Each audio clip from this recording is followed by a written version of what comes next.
for the 44th time, man. Ladies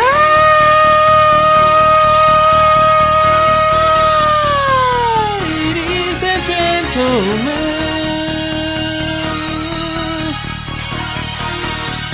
welcome to the show!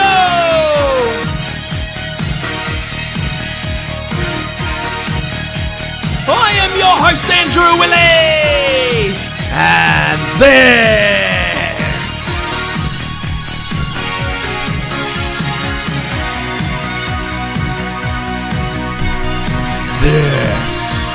is the Ball of Motherfucking Truth, man. Episode 44. Thank you very much for joining me, wherever you are around the world. Man, this is your Manchester United and Copenhagen review from yesterday in the UEFA Champions League. And let's get straight into it, guys. But just before we do, let's plug the social medias, guys. Hit me up on Instagram, balloftruth.pod. Follow me on Twitter or X, that's balloftruth_pod. And I'm also on TikTok and Facebook and all that stuff. Just type in Ball of Truth or Andrew Illy and you'll find me, guys. So follow me on all social medias. Hit the subscribe button and like all the videos. Check, there's plenty of content out there, guys. Have a look at it. We just reviewed the Manchester United and Sheffield United game from the Premier League on the weekend. So go check that out. That was uploaded 2 days ago. David Beckham review documentary review coming as well. Stay tuned for that and follow me on all social medias like we said, guys. And hit that like button. Helps out the channel. And of course, subscribe, man. Anyway, let's get into this one, man. I didn't know how much pressure was going to be on these players, especially with a big tribute to Sir Bobby pre-match for this game. First time we're playing at Old Trafford since he passed away on the weekend. So, man, we needed a win. We needed a massive win because we're winless in the Champions League, 2-0. That's 2 losses in a row. Like we said last episode, this was a must-win, 3 points no matter what. Let's get into the lineup. This was our lineup. Onana in goals, Dalot, Varane, Maguire, and Reguilon got back into the side. Amrabat and McTominay started in midfield, or defensive midfield. Anthony, Bruno Fernandes, Marcus Rashford, and Rasmus Højlund was our attack. So, I didn't mind the lineup on paper, man. But, look, I'll show you guys the highlights of the first half. Let's get into it now.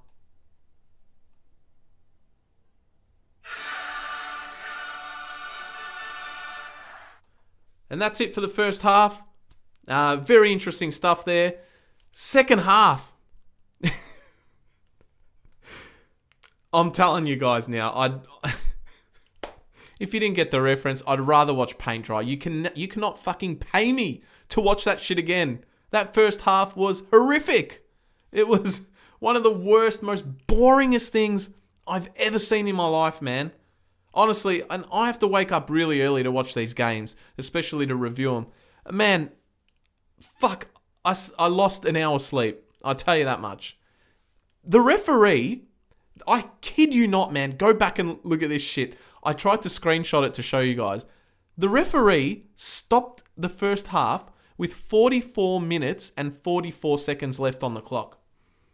Well, no, sorry, 44 minutes and 44 seconds had gone by. It did not even reach 45 minutes. And the ref called the whistle. That's how fucking dog shit this half was. It was so boring, man. Nothing happened. Look, maybe 2 things happened. And that was Copenhagen hit the post in the first minute. And the second thing was probably Højlund had a half chance from a Bruno Fernandes through ball, which he blasted over the bar anyway. That was it. I'm telling you, other than that, there is nothing to even speak of. Apart from maybe the 2 interesting facts that Rasmus Højlund's brothers, twin brothers, younger brothers, were playing on Copenhagen's side. I did not know that. He's got 2 twin brothers that play for Copenhagen. Pretty cool stuff. One of his brothers came on towards the end. And the other one was Henrik Larsson's son. who would featured in the game and had a pivotal moment as well, which we'll get into, man, because it was all about the second half. The first half was fucking atrocious. I'm telling you now. I don't know what the reports are saying because I haven't read them, but I'm sure everyone who watched the game agrees with me that was possibly the worst half of football you could ever see in the Champions League. Man, it was crazy. I don't know if the players were emotional or whatnot. They just could not get out of second gear. It was bad, man. Real bad. But anyway, second half, man. Andre Onana, who's been under the pump. He had a decent game against Sheffield. And I kid you not, last week, or on the Premier League game against Sheffield, there was two players who I really wanted to have a good game. And that was Harry Maguire, which he did. He got man of the match. And Andre Onana, because I was thinking at the time, Onana had the chance to save a penalty. It was McBurney that took it. And I was thinking in my mind, man, I'm like, fuck, it would be massive for his confidence and to kickstart his United career with that penalty save. But it didn't happen. But it was in my mind, man. It was in my mind. And I knew that something big was going to happen for this guy. I kid you not. And it did come in this half, which we'll get to. But man, he had a huge save in the 50th minute of the second half, which we're going to really start the review from here because that first half was god-awful. Onana, huge save from a Larea shot. Saved it with his right. It was going bottom corner. Great stuff. In the 54th minute, Eriksen, who came on at half-time, as you saw for Amrabat, because there was just no creativity at all, man. Erik ten Hag had to do something. And I was thinking, I'm like, surely this second half can't be as bad as the first half. So I was fully expecting that change to happen. Eriksen on, added the creativity straight away. He changed the game. And he had the big chance to put us in front, man. It was Rashford involved, running down the byline, crossing to Højlund low.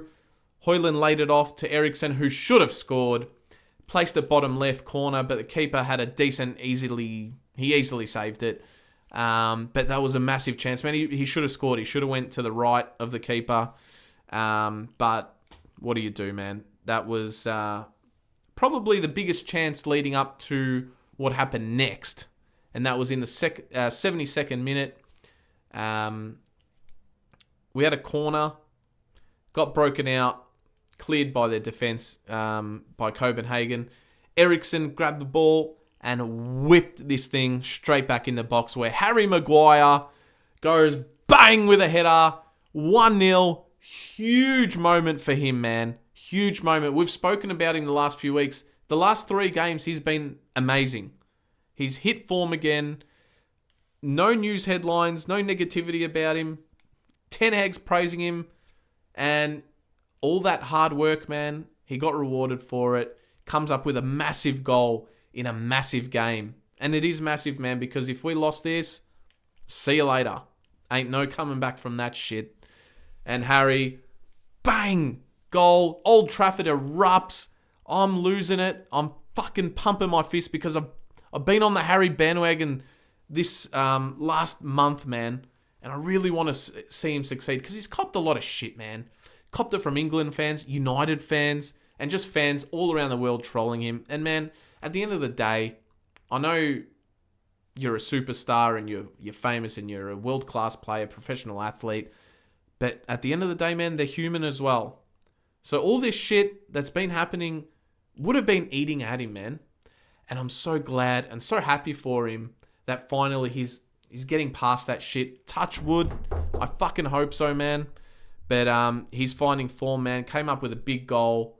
And that just speaks volumes as to how hard he's working. And you know what, man? You got to start him against City. Got to keep starting him. Go with the hot hand. You got to go with the players that are cooking with some hot fish grease, mate. Simple as that. So, well done, Harry, man. So happy for him. Even got emotional when he scored, which was awesome to see. And I love players that show passion, man.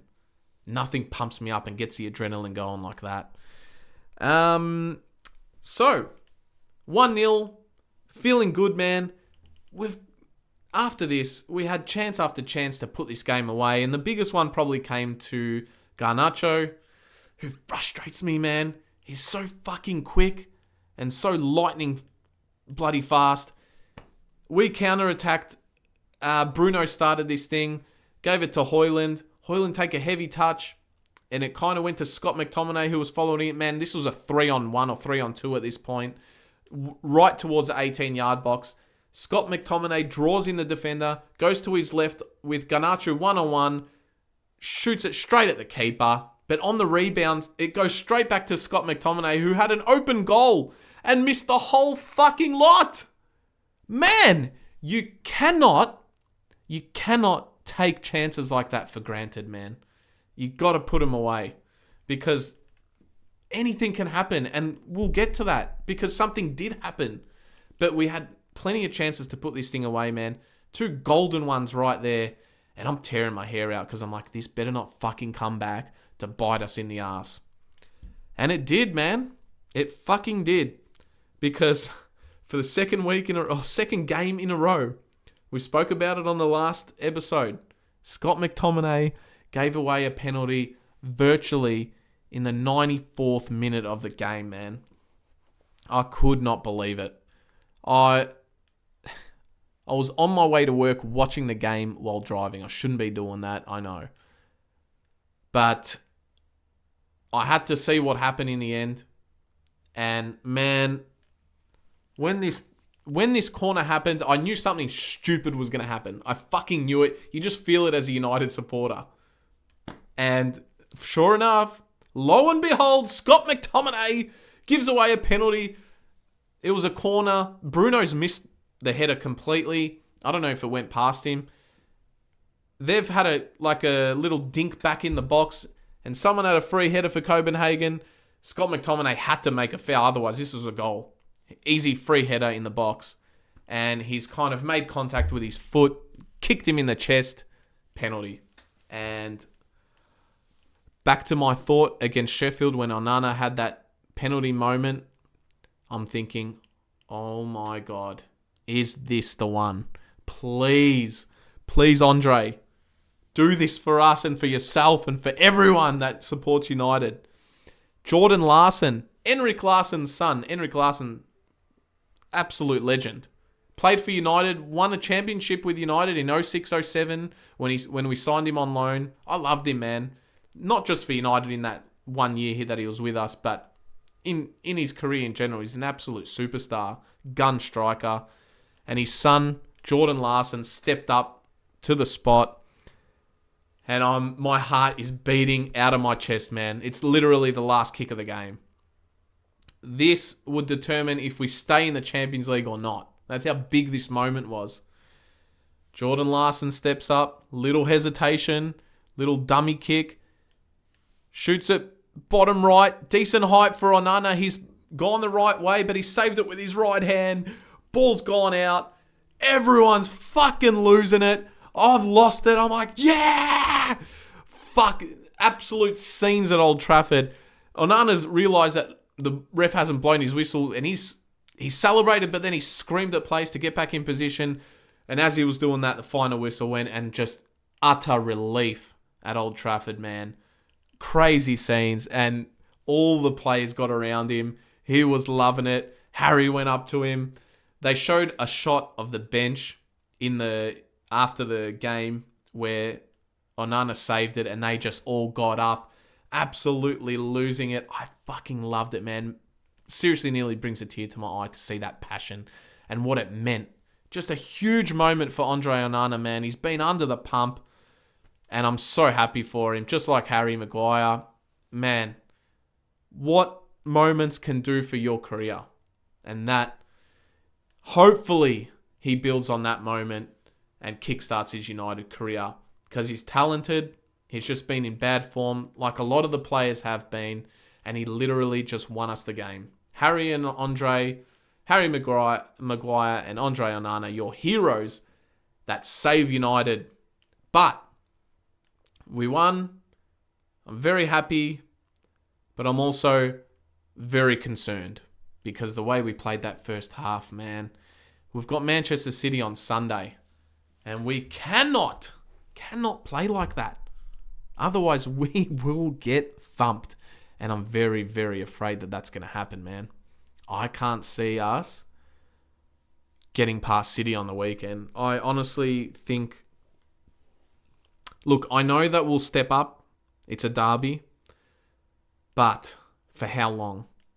When Man City score a goal, because I'm telling you now they will score a goal. We will not keep a clean sheet with this current defence right now against Manchester City. They're going to score. We just got to make sure we score first and try and hold that lead and just keep scoring, man. Because if they score first, the floodgates will open and they will fucking pound us. I'm warning you guys now. This is very scary. This could be a pounding. But that's it, man. Let's look forward to that one. I don't know if any players are going to come back. I'm pretty sure Reguilon will start again over Lindelof at left back. He got pulled off at around the 60th or 70th minute just to conserve some time and his fitness. But man, it's all to play for. It's all to play for, and it's a huge game. So I'm hoping we can somehow do something and try. Man, I'll take a point. I swear to God. I will. It's sad to say, man, but it's the truth. And I don't talk shit on this channel. That's why it's called the Ball of Truth, man. Brutal honesty. I will fucking take a point against City. I want 3, but if we have to, I'll take 1. Anyway, mate, I'm off, guys. I think that's it from me. Just a quick review today on the Champions League. Stay tuned for the United Derby review, which we'll do Monday. It's a Sunday night here in Melbourne, so just be patient for that one. I'm going to be pretty bloody tired, but it will be worth it, hopefully. Let's see how we go. Guys, of course, follow me on all social medias. Like we said, I'll keep everything in the description, so you can follow me on all the social medias in there. Subscribe to the channel, hit the like button. You know the drill. Love you all. I will see you guys very soon. Hope you enjoyed the show, and much more to come very soon. Love you all. Adios. Goodbye.